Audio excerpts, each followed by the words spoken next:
তিনি বলছেন কালান নেসাউলিন নবী সাল্লাল্লাহু আলাইহি ওয়াসাল্লাম, মহিলারা বললেন নবী সাল্লাল্লাহু আলাইহি ওয়াসাল্লামকে, সাহাবী মহিলা ওরা, নবী সাল্লাল্লাহু বলছেন মানে সাহাবিয়াত রাদিয়াল্লাহু তাআলা আনহুন্না, গালাবানা আলাইকার রিজাল, হে আল্লাহ রসুল, আপনার কাছ থেকে সুযোগ সুবিধা নেওয়ার ক্ষেত্রে আমাদের ওপর পুরুষরা জয়লাভ করেছে,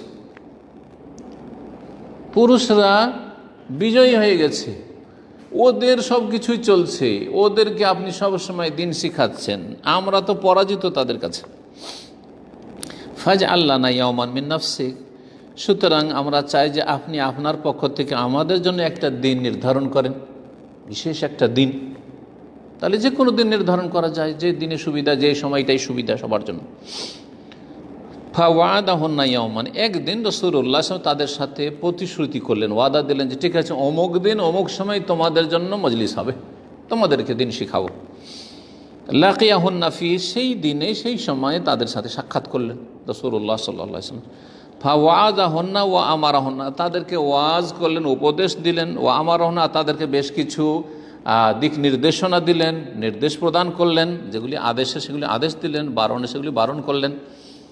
আর বারণ করাটা একটা নির্দেশ, কিন্তু নেতিবাচক নির্দেশ, যেটা নেই সেটাও কিন্তু অর্ডার, কিন্তু অর্ডারটা হচ্ছে নেগেটিভ অর্ডার। জি, ফাকানা ফি মাকাল আলাহুন্না, যেই কথাগুলি বলেছেন রাসূলুল্লাহ সাল্লাল্লাহু আলাইহি ওয়াসাল্লাম এই মহিলাদের মাহফিলে, তার মধ্যে একটি কথা ছিল, মা মিনকুন্না ইমরাতুন, তোমাদের মধ্যেকার কোনো মহিলা তুকাদ্দিমু সালাসাতাম মিন ওয়ালাদিহা, যদি তার 3 সন্তানকে তার আগে আল্লাহর কাছে পাঠিয়ে দিতে পারে, মানে তার জীবদ্দশায় ইন্তেকাল করেছে।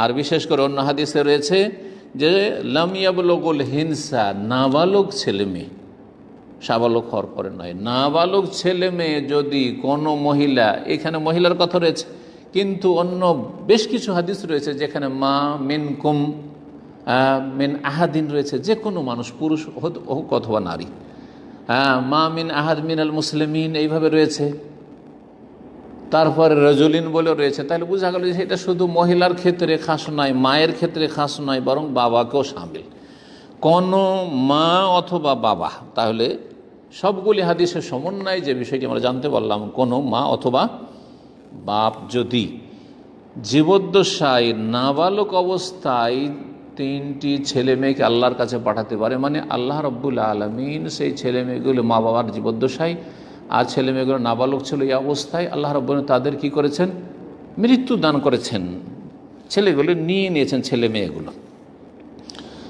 ইল্লা কানা লাহা হিজাব মিন নার, তাহলে এই ছেলে মেয়েগুলি যে 3টি, এরা জাহান্নামে যাওয়ার ক্ষেত্রে, জাহান্নাম থেকে রক্ষার ক্ষেত্রে মা বাবার জন্য কি হবে, হেজাবান মানে প্রতিবন্ধক হবে, আর সৃষ্টি করে দেবে।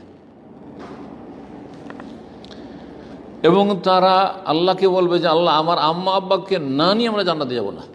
অন্য হাদিসে রয়েছে, আল্লাহর কাছে দরখাস্ত করে, আল্লাহ আমরা নাবালক অবস্থায় মারা গেছি, আমাদেরকে অনেক কষ্ট করে মা বাবা মানুষ করেছে, সুতরাং এদেরকে না নিয়ে আমি জান্নাতে যাব না, সাথে নেব তারপর জান্নাতে যাব। আল্লাহু আকবার, বড়ই ফজিলত যাদের ছেলেমেয়েরা এরকম নাবালক অবস্থায় মারা গেছে। নাবালকের কথা এই জন্য সাবালকের তুলনায়, কারণ সাবালক হয়ে গেলে তুলনামূলক মায়াটা একটু কমে যায়, এখন স্বয়ংসম্পূর্ণ স্বাবলম্বী হয়ে গেছে, কাজ করে খেতে পারবে, মেয়ে সাবালিকা হয়েছে, বিয়ে শাদী দিয়ে দেওয়া হয়ে গেছে। কিন্তু নাবালক নাবালিকা যেগুলো রয়েছে এগুলোর উপর মা বাবার মায়া বেশি থাকে, এখনও বিবাহ শাদী হয়নি, এখনও কাজকর্মে লাগেনি ছেলে, কাজের যোগ্য হয়নি, এই জন্য বলা হয়েছে নাবালক নাবালিকার কথা। তখন এক মহিলা বললেন, ওয়াইসনাইন, যদি 2 জন কারো মারা যায় জীবদ্দশায়, কারণ ওই মহিলার 2 জন ছেলে মেয়ে মারা গেছে নাবালক। ফাকাল, রাসূল বললেন ওয়াইসনাইন, 2 জন হইল।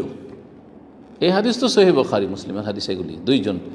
একজনের হাদিসও তিরমিজিতে আর ইবনে মাজাতে রয়েছে, সনদগুলি দুর্বল, কিন্তু একজন যদি কারো হয়, একজন মারা গেছে, তারও ফজিলত আছে ইনশাআল্লাহ তাআলা। সেই নাবালক নাবালিকা যে মৃত্যুবরণ করেছে আর মা বাবার বড়ই কষ্ট হয়েছে, বড়ই শোক হয়েছে, ধৈর্য ধারণ করেছে, কিন্তু প্রথমখানে ধৈর্য ধারণ করতে হবে। বেশি কান্নাকাটি আর ভেঙে পড়লে হবে না। ইন্নামা সবর ইনদা সাদমাতিল উলা, প্রথম যে আঘাতটা হয়েছে তখনই ধৈর্য ধারণ করতে হবে। ইন্না লিল্লাহি ওয়া ইন্না ইলাইহি রাজিউন, আল্লাহুম্মা আজরনি ফি মুসিবাতি ওয়া আখলুফ লি খায়রাম মিন, দোয়া পড়বে এবং ধৈর্য ধারণ করবে। তাহলে একজন হলেও ইনশাআল্লাহ তাআলা সুপারিশ করবে এবং জাহান্নাম থেকে রক্ষার ক্ষেত্রে প্রতিবন্ধক হবে, জাহান্নাম থেকে রক্ষা করবে, জাহান্নামে যেতে দেবে না। 102 নম্বর হাদিস, যেখানে রয়েছে আবু হাজম তাবেই বলছেন, আবু হুরায়রা রাদিয়াল্লাহু তাআলা আনহু থেকে বর্ণনা করে কাল, যে আবু হুরায়রা রাদিয়াল্লাহু বলেন, সালাসাতান লাম ইয়াবলুগুল হিনসা। ওই হাদিসটি রয়েছে, সেই হাদিস, মা মিনকুন্না ইমরাতুন তুকাদ্দিমু সালাসাতাম মিন ওয়ালাদিহা লাম ইয়াবলুগুল হিনসা, সালাসাতান লাম ইয়াবলুগুল হিনসা, তিনজন সন্তান সন্ততি যদি জীবদ্দশায় মারা যায়, এমন সন্তান সন্ততি যারা এখনো সাবালক হওয়ার বয়সে পৌঁছেনি,